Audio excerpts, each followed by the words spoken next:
Hi, and welcome to This Week in Global Development. My name is Adva Saldinger, and I'm your host today. We'll be talking about some of the top stories in development this week, including new rules issued by the U.S. State Department that expand the Mexico City policy, or global gag rule in dramatic new ways, a shifting aid emphasis, and accountability at the Asian Infrastructure Investment Bank. Joining me today are my colleagues, Devex Managing Editor Anna Gawel and reporter Chase-Lubitz.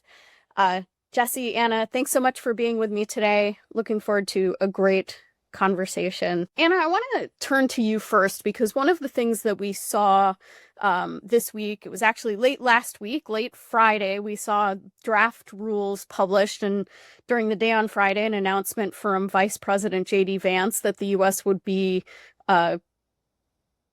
expanding the Mexico City policy, and it's done so in a few different ways, both expanding the scope, the amount of funds it applies to, and the number of organizations that it applies to as well. So I'm wondering if you can tell us a little bit about what we've learned over the last few days is sort of in these new rules that were issued by the State Department and what the potential implications might be. Yeah, sure, absolutely.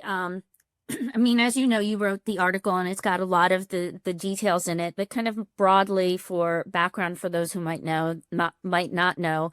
So the Mexico City policy, which, like you said, critics kind of call it the global gag rule, basically prohibits U.S. federal funding from going to foreign NGOs that provide abortion-related services. This includes information about abortion, hence kind of the global gag name for it, even when those activities are funded by other donors. So it is, though, kind of this political, predictable rite of passage. It's been going on for decades. Basically, when Republicans are in power, they enact this policy and cut the funding. When Democrats are in power, they rescind the policy and restore the funding.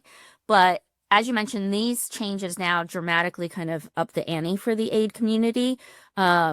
The part of the expansion involves not just abortion related services, but quote unquote gender ideology, as well as diversity, equity, and inclusion, DEI. So, you're moving from a focus on global development and potentially touching on areas such as humanitarian response, education, even agriculture. And as you mentioned, it's applies to a greater pool of implementing partners. So it's not just foreign NGOs, it's U.S. entities, U.S. NGOs, international organizations. That includes multilateral organizations like UN agencies and some foreign governments as well.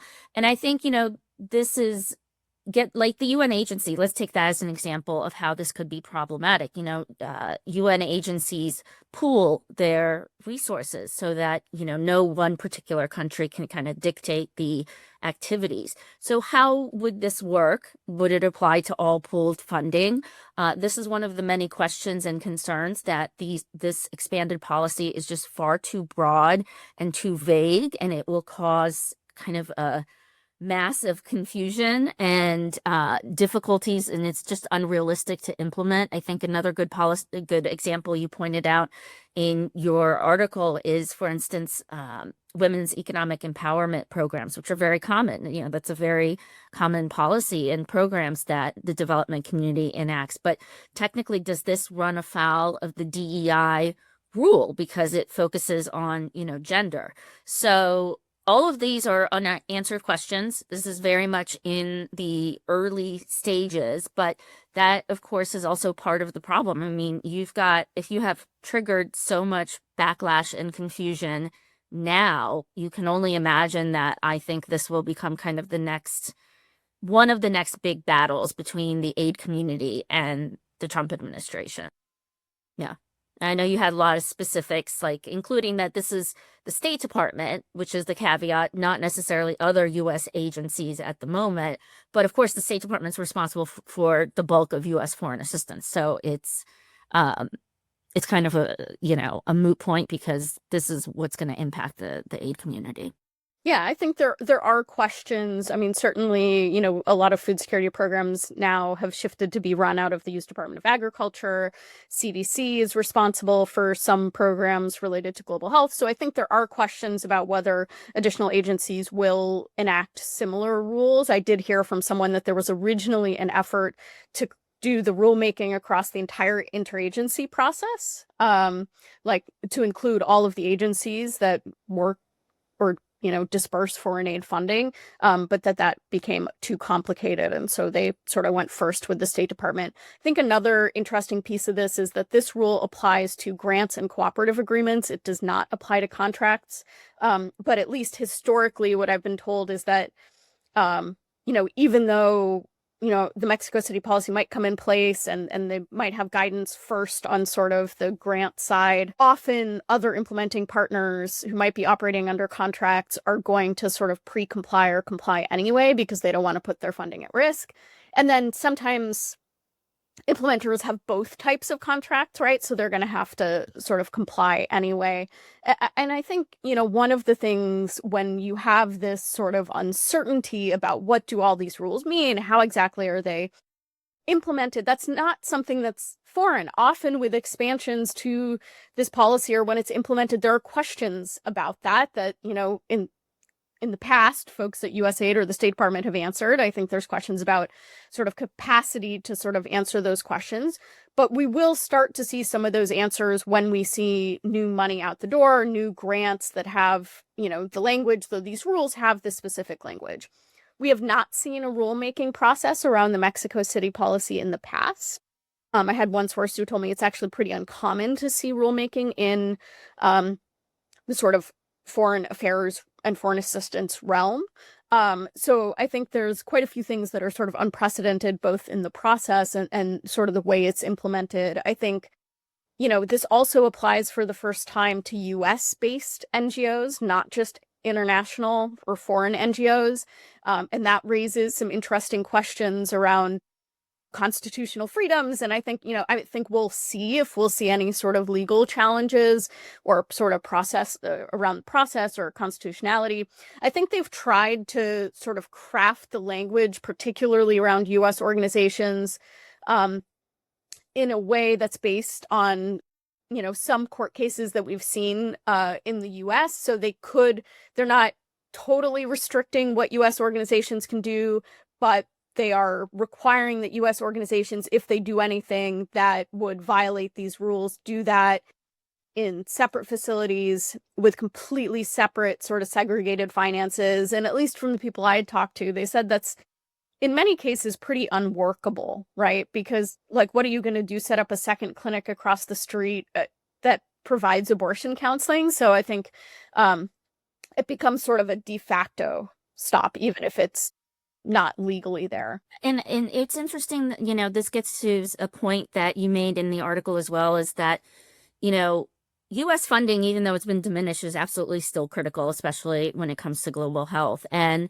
there could be this danger of not just compliance, but over-compliance right off the bat, because people are naturally worried about losing U.S. funding. It's a significant chunk of money, sometimes, the bulk of money for some organizations. So I just think, you're going to see maybe possibly some over-compliance because, and that in turn kind of will fulfill some fears that the Trump administration will have so much ideological leverage over programs to the point where, like you said, it's kind of unprecedented in scope as before. Yeah. And I think one of the things that we're, sort of hearing from, human rights, gender rights activists is a real concern about exporting this ideology, including what some people say is really dangerous, particularly the gender ideology piece, which folks say is basically trying to write out the existence of transgender people. So what does that mean in terms of their rights or access to services and healthcare and things like that? But that it's really trying to do this in a very broad way. So even if you're getting money to implement a road project or a water project, that means that if you're doing another project with other money, let's say you're building a school with UNICEF money, But the UNICEF curriculum, if that runs afoul of the restrictions on DEI or on gender equality, are you allowed to do that now, right? It kind of takes it a step further in terms of what they can do in their work. And I think there are real questions also for foreign governments, right? Because in some cases, particularly, I think people have the most questions maybe around the DEI rule, because that seems to be the most vague. And, there are countries that have laws requiring, participation of women on boards or a participation of women in parliament. So how does that work, right? And there is, in theory, a waiver process that's mentioned in the rules, but we don't know exactly how often, how the criteria for that to be applied. I do think there will be more flexibility with individual countries, but at least what some people told me is that this just then becomes another piece of leverage for the US to sort of get what it wants. Okay, we'll give you a waiver if you do XYZ. And I think, one of the things that I heard yesterday from someone who's based in Kenya is really concerns about also what this could mean for, people in Kenya, where they have fought for rights around abortion and women's rights. And so does this then sort of silence local civil society and the sort of existing laws on the books in service of trying to get US money? And that's a kind of a unique case because we actually know some of the details around the sort of global health compact there. But I think, some people told me that some of the things to really watch are going to be in the humanitarian aid space. So folks in the global health space, certainly in the reproductive health space, they have experience with the Mexico City policy sort of coming in and out of enforcement. For many, many years, it only applied to reproductive health. In the first Trump administration, it was expanded to all global health programs. But what's really significant is this now applies to all foreign assistance funding. So that includes humanitarian assistance. And so some of these organizations are organizations that maybe are not used to having to comply with this, where there could be a very high compliance burden. And it raises some real questions, in a refugee camp setting, if there has been, sexual violence as part of a conflict, can you have targeted programs that will help people who are victims of gender-based violence? I think there are real questions about whether that's possible. I think there are questions about how it might contradict laws and rules, particularly like UN organizations that play a big role in these places. So I think this raises a lot of questions, and I think we'll find out more in the weeks and months ahead. It technically goes into effect in about a month. So I think we'll then start seeing sort of what it means in practice. But it will, I think, have, just creates a lot of uncertainty. And it will also have a big price tag. In fact, the State Department estimates that it's going to cost about $342 million a year to implement these three rules. That's really interesting. And this is coming from a State Department that's already capacity strapped. So how are they going to answer these questions, this litany of questions, and figure out, well, does this program actually, cross this restriction or doesn't it? I mean, that takes a lot of effort. And, State Department is already attempting to take over USAID functions. And like you said, just in and of itself, this is going to be costing money. Yeah, no, I think there are a lot of questions about who's even there to answer the questions about implementation or how it applies to a specific program, etc. So I think, there'll be a lot to sort of watch and keep an eye on there. I think one of the things that's interesting to me about these rules is that if we look at it in the bigger picture of official development assistance and some of the trends we're seeing, we are seeing sort of a shift to more self-interest in aid. And in this case, it's sort of that times 10, because it's about exporting sort of domestic political issues and a very, in this administration's worldview, through its policies to other countries and organizations. But Jesse, I wanted to bring you into the conversation because I know you wrote a piece this week about a report from Eurodad about how the way aid is counted today or sort of looked at today has sort of hollowed out the original purpose of official development assistance. Can you tell us a little bit about sort of what you found out there and sort of how that fits into what we're seeing sort of play out across the aid and development space. Yeah, absolutely. I just want to say your story is so fascinating. I could have sat here and listened all day for you guys talking about that. So it's really important stuff. So yeah, the Eurodad story, they put out a report today, as you said, about kind of a concern around the direction of ODA and how it's counted. And there were sort of five main points for where this concern comes from. The first is that loans are increasingly counted for their grant equivalents. So that means that the amount that a loan is subsidized is counted as a grant. The second is that, and we can come back to this after, but funds are also that are used for peace and security are counted towards ODA. And so there's some question of like blurring the lines between development and military objectives with this money. Also, a lot of ODA can be counted as in-donor refugee costs. So like the cost of hosting asylum seekers for, I think it's up to 12 months, also would fall under ODA. Debt relief as well. So if a country forgives a certain amount of debt, that could count towards their ODA. And then finally, like private sector instruments like guarantees and equity and stuff like that. So there's all these things that we wouldn't really think of as ODA as direct grants that now kind of cut back on how much these countries are overall really giving, and more importantly, what the countries that need it are getting. And this aligns with I think this came out earlier in the year, but that least developed countries are spent more on debt repayments in 2024 than they received in aid. So it's just adding further costs and fuel to the fire when you think about, okay, if they're going to keep kind of putting these private instruments or loans out to countries that already have a huge amount to pay back in debt, how are they ever going to kind of have a net gain when it comes to development assistance?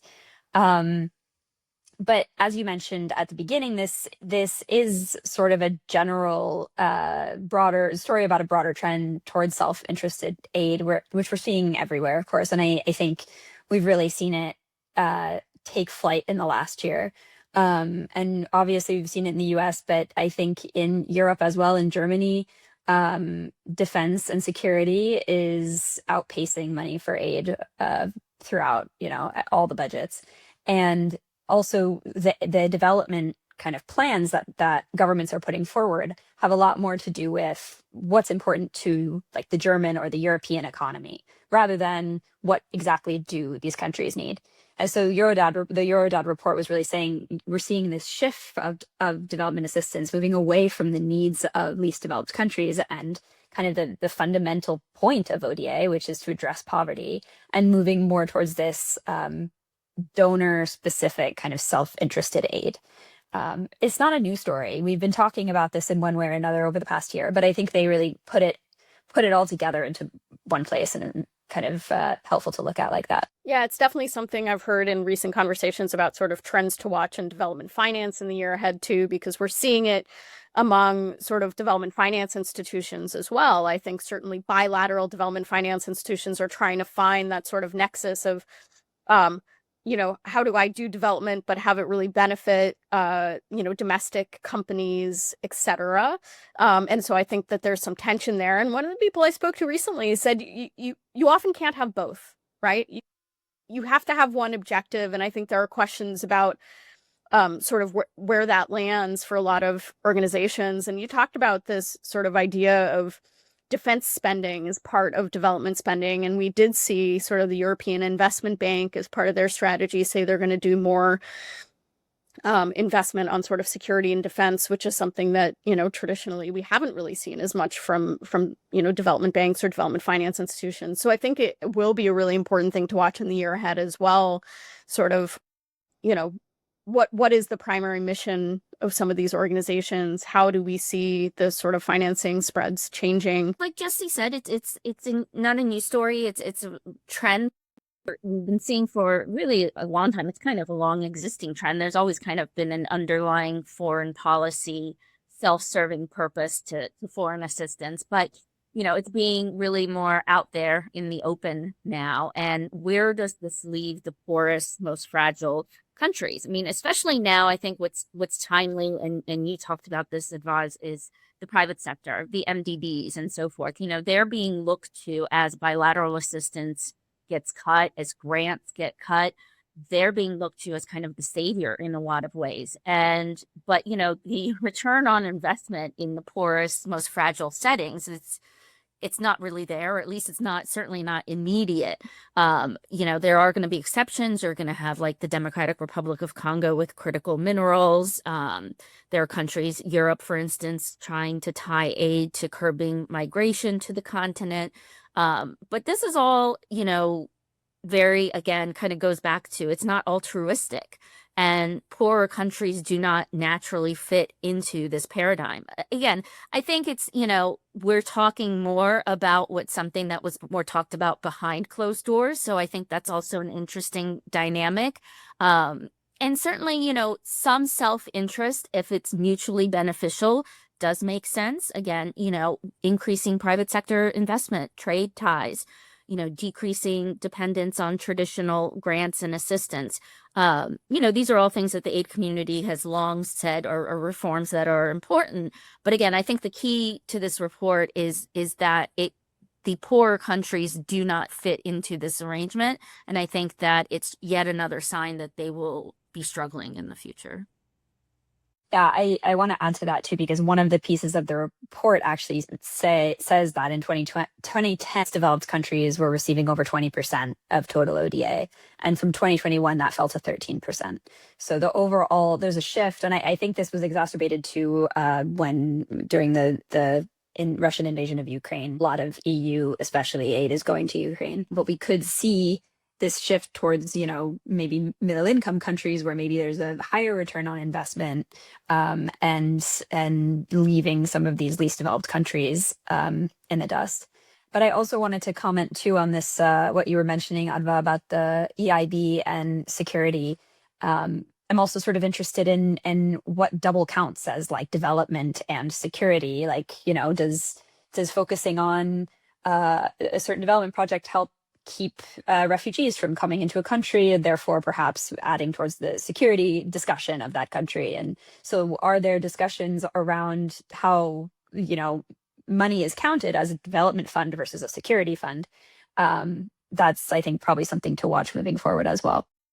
Yeah, and I think another piece of this is because we're seeing less and less money going to these least developed countries and generally less ODA, I do think it's forcing a lot of conversations domestically and within the aid community about prioritization, right? So you have limited grant dollars. Where should those go? I mean, I think a lot of people would argue they should go to the LDCs, and then the other instruments can probably serve other places. But I think that's a really important conversation to watch, and I'm sure will be had a lot in the year ahead, is sort of the prioritization of dollars. I wanted to jump to another story you were writing about. You wrote, Jesse, and that's about the Asian Infrastructure Investment Bank. And I think one of the things in this story I wrote recently about development finance trends to watch is sort of the role of these institutions that don't have the US as a shareholder, are playing, I think, a really interesting role in the development finance space right now. And AIB is one of those institutions. But I think one of the questions over time has really been about its sort of systems and frameworks, particularly when it comes to accountability. And so you've written a couple stories recently sort of about that. One is about sort of a particular example of sort of a standoff on accountability with AIIB. And so maybe you can give us the details of that example, but I know you've also written about how they recently updated their accountability policies. So maybe you can sort of tell us a little bit about both of those pieces and what we should really be looking at with the AIIB moving forward. Yes, absolutely. So yeah, I recently wrote two seemingly kind of opposing stories on the bank. They at the beginning of January, they passed this new updated accountability mechanism, which they'd been getting a lot of flack for, because as of, I think still as of now, they haven't actually accepted any cases that have been submitted to them as eligible and therefore for them to do something about. And so a lot of NGOs were saying, this process needs to be more transparent. We need to be able to have our cases looked at least. And so the sort of simplified shift between the old and the new one is that previously they required complainants to try and resolve their issue locally and then also directly with AIB management. And then if none of that happened, it would be brought to this accountability mechanism called PPM. Which is already a lot more steps than other banks have. I don't think it's typical that there's this many steps to getting your complaint heard. And the main change, they still have those steps, but the main change is now there's a 45-day limit for that second step, the AIIB management, to respond and respond meaningfully. So now at least, there's time bound. It's definitely progress. I think a lot of NGOs were happy to see that, but it wasn't seen as quite enough. So we'll see, how much they keep pushing. And then the second story, which does, obviously it's also about accountability, but I'll get to the relationship in a sec, is about this long-term kind of standoff between a project that AIB is funding in Indonesia and the locals there, and a watchdog group that's sort of representing the locals. It's a complicated project. It's been going on for like 8 years or something, and there have been a lot of complaints. There have been some human rights concerns around it.